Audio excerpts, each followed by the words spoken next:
Today's meditation is one where we'll be going back to the senses again. I found in all my journeys, the most important thing to be able to return to, the only real sense of home we ever have, is our experience right now. And that may sound strange. We can have a sense of home, of like what feels like our childhood home, or the place where we live, or where we feel loved and cared for. But ultimately, when we can connect with our senses in the present moment, we can be home in our own awareness wherever we are. And the reason to practice this is that our thoughts overlay on our senses almost by default. We hear something and it feels like there's no separation between the time that we hear it and we go, oh, that's this, or that's that. Or we feel something and we go, oh, that's cold, or that's hot. Ouch. Ooh. What we're doing in this exploration is seeing if we can gently notice those thoughts when they arise and then come back to the senses, not focusing on the thoughts, but bringing our awareness to the sense itself. Can we see without thinking about what we're seeing? Can we hear without thinking about what we're hearing? Can we be in this moment, not using the mind to take us out of it, make sense of it, figure out what's in it for us or what might be hurting us, but to simply be with what's happening right now? And one of the reasons that this is important is that it acts as a gateway to the unknown, because the present and the unknown are the same thing. When we can be here, it's the world of all possibility, no past and no future right now. So let's take a few minutes just to sense in to a couple of our senses. Really, let's call them the senses because they don't belong to us. Take a few deep breaths.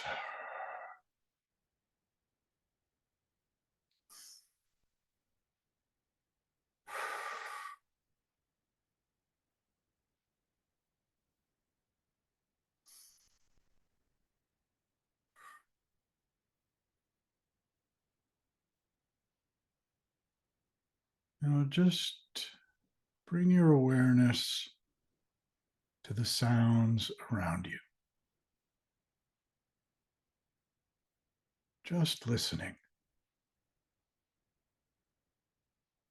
It may help if you imagine that the sounds are simply passing through, over, and around the body.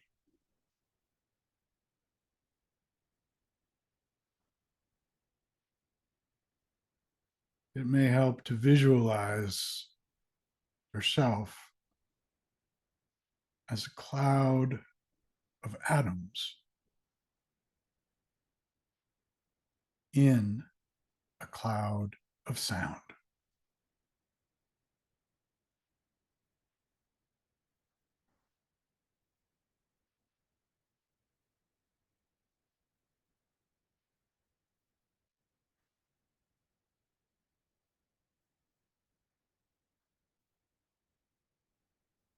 In the hearing is only the heard.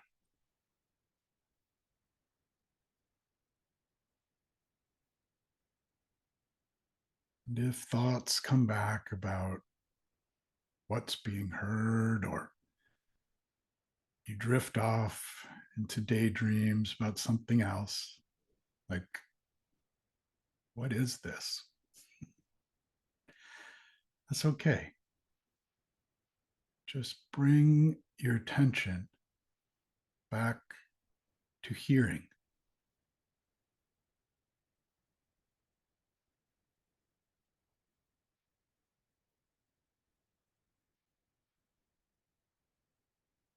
Allow yourself to get curious about what you hear.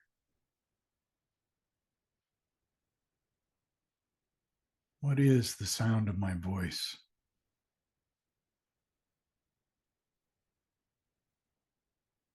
What is the sound outside the room you're in, inside the room you're in? Not labeling, just bringing curiosity.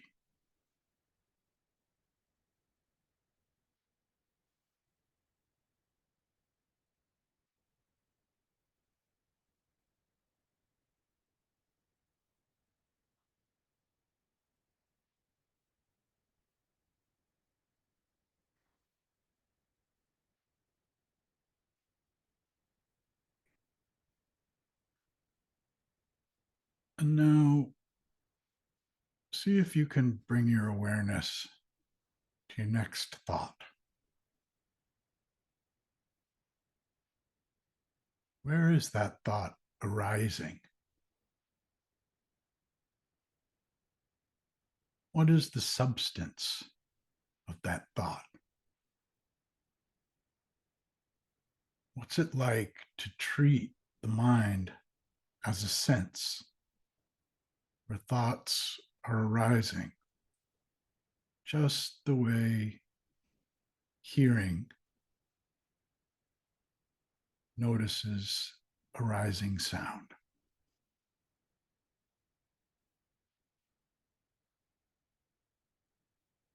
If you bring your awareness to arising thoughts, what do you find? Are they pictures? Are they words?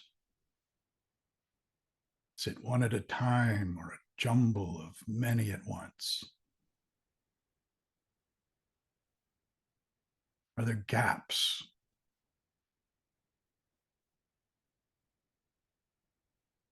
And if there are gaps, who is there in the gap?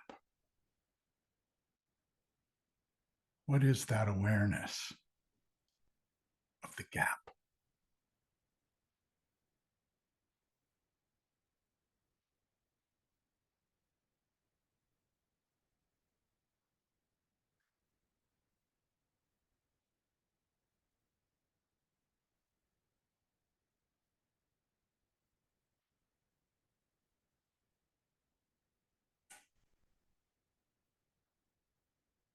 Now bring your awareness to the body, starting with the head, just sensing in to the sensations.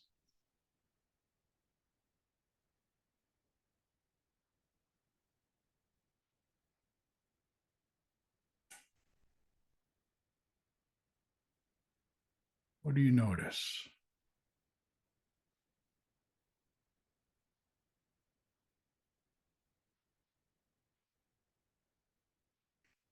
Allowing your awareness to move down through the neck,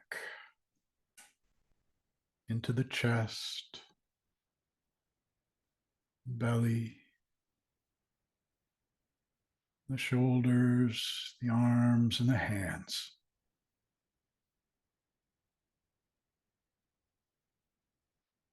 Simply bringing awareness to the sensations.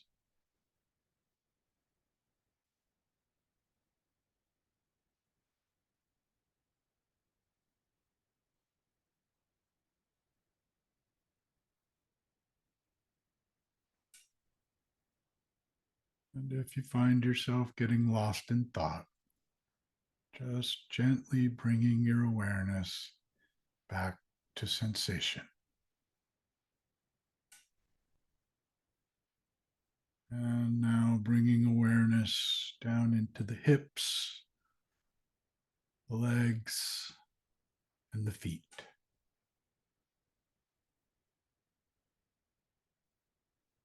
Letting awareness expand to the entire body.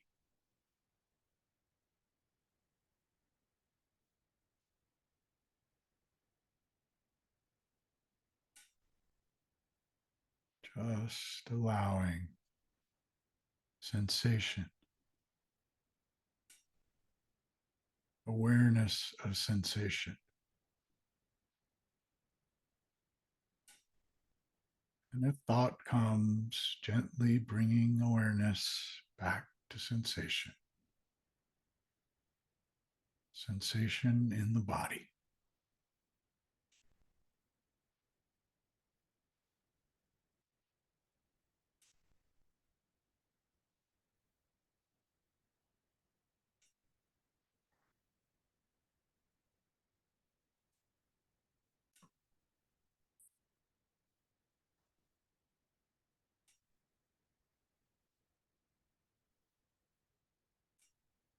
All right. Now wiggle your fingers and toes. And if you closed your eyes, open them whenever you're ready.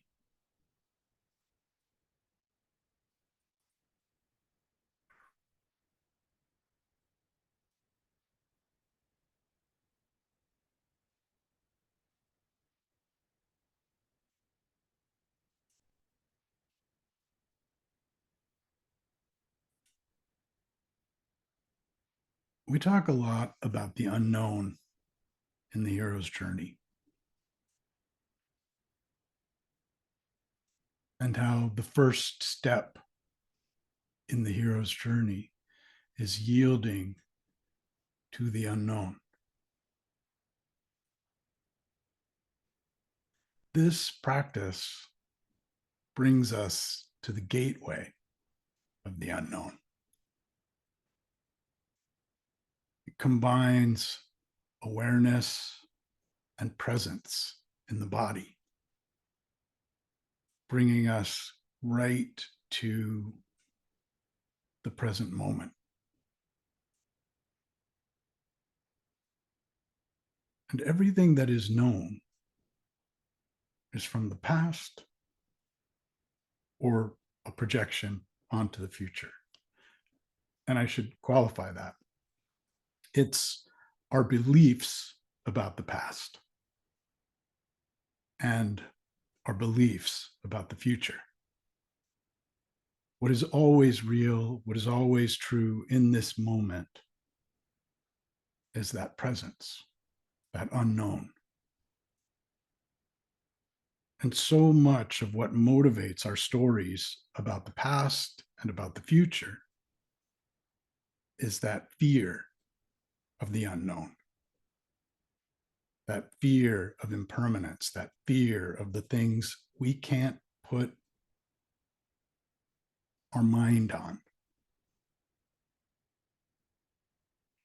Because when our mind kicks in and that sense of self that feels like thinking, or that thinking feels like, becomes how we are identifying, it's a way of almost soothing ourselves against the impermanence,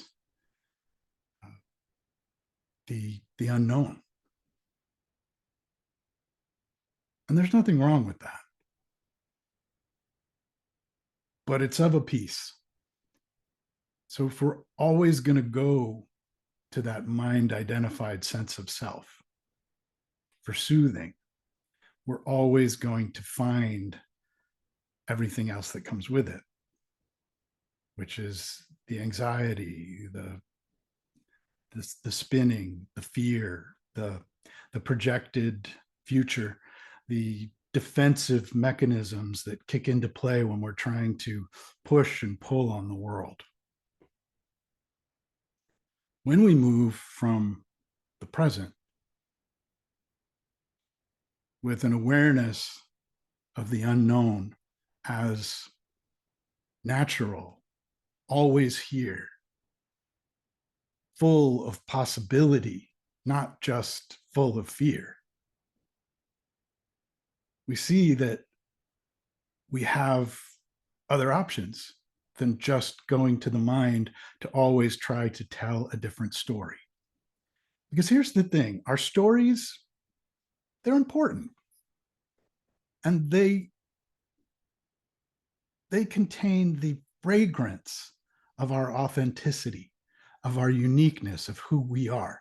And they also connect us to everyone and everything else, because they are our way of expressing the unknown. A story, a poem, a song, a work of art is a way that we can express things that the mind never could, things that are real, impermanent, and from the unknown. We can express those with stories. But when we drag our story with us as the reason for our suffering and the thing that we're fighting against or the thing that we're hoping for, or we create a story about this possible future that's going to make us happy because if only the story was right, then I would be right. We find that over and over and over again, this resistance of the unknown just leads to new stories. None of them ever answering that basic question: who am I? What is this? So our way in to knowing who we are in a deep, non-conceptual sense, like a gut level intuition, and our connection to our own intuition, it comes from that same place. All of that is rooted in seeing that we are not our story, that we are the being that is here right now. It has the awareness and the capacity to be aware of the unknown.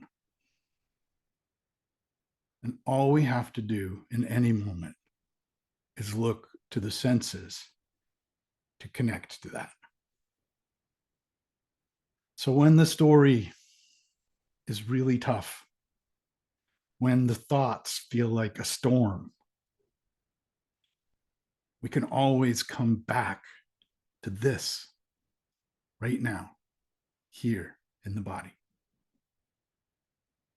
We can come back to the unknown in a way that isn't like, oh, I'm afraid of the unknown, in a way of acknowledging that the unknown is, for better or worse, our natural state. It's what it is to be human. And that's why it's really important to bring compassion, gentleness, and curiosity to this. That's what our mindfulness practice cultivates, so that we can come in the most difficult times back to the unknown and see it for what it is, where we came from, where we are, and where we're going.